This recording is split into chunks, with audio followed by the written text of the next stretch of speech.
Mary Allison, and I live a pretty awesome life. I have a wonderful husband, fulfilling job, and have even traveled the world as an elite athlete. Let me share a few tricks of my trade with you so you can hop, pop, and jump your way wherever you please.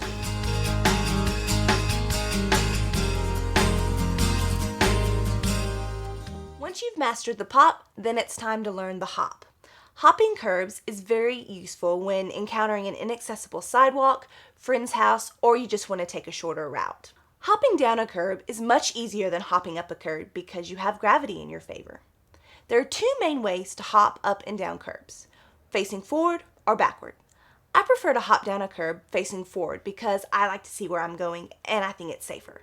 When you approach a curb, pop into the wheelie position. Find your balance point and then hop down the curb while applying even pressure to your wheels. It's important to land on your back wheels and then ease your front casters down to the ground. When descending a curb backwards, roll your back wheels to the edge of the curb and lean your weight forward towards your knees. Slowly ease yourself down the curb. Once your back wheels have reached the ground, then take a pull backwards to lower your casters and raise your chest. Once you have mastered sizable curbs, then you can practice hopping down multiple steps. In order to hop down multiple steps, you must have superior chair control. Start with a single curb. Focus on hopping down the curb and landing in a wheelie position with your casters off of the ground. This skill is critical. When you are ready to try multiple steps, find a small set of deep steps to practice on.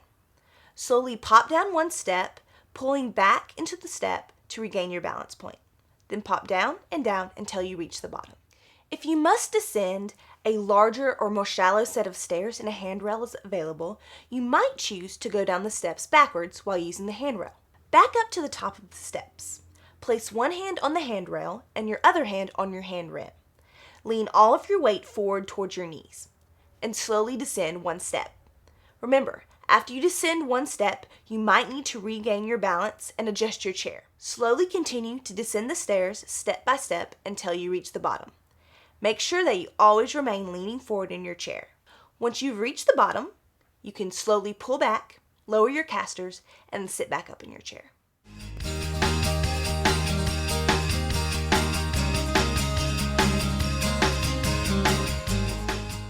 Hopping up curbs, while not as scary, can be quite difficult depending on the height of the curb. For smaller curbs or bumps, you can hop over them from a stationary or moving wheelie position. For more substantial curbs, you might need to get a running start.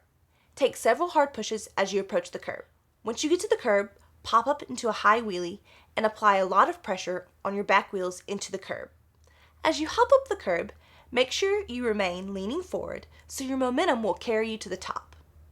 I have found that it is easier to hop up a curb using air-filled tires as opposed to solid tires.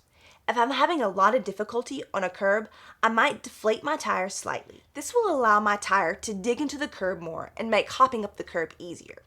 If you've tried this method and you still can't get up the curb, see if there's a sturdy, stationary object nearby.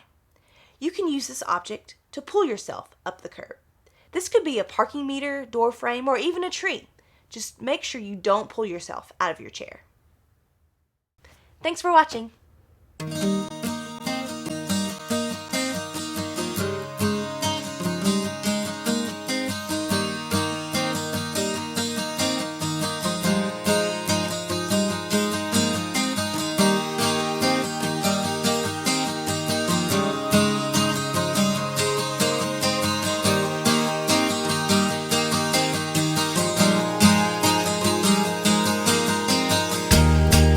Said, oh, there you go. See, it's that easy. It doesn't take long at all to do that. why, but I think she's right. Yesterday I bought some new green shoes.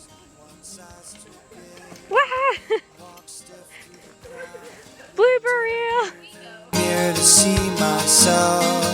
I did 20 push-ups before bed. Dreamt a dream of being taller than an astronaut. I will not make it in the blooper reel. Point forward. Do your little dance move where you point. I've got Napoleon complex. I don't know why, but I think she's right.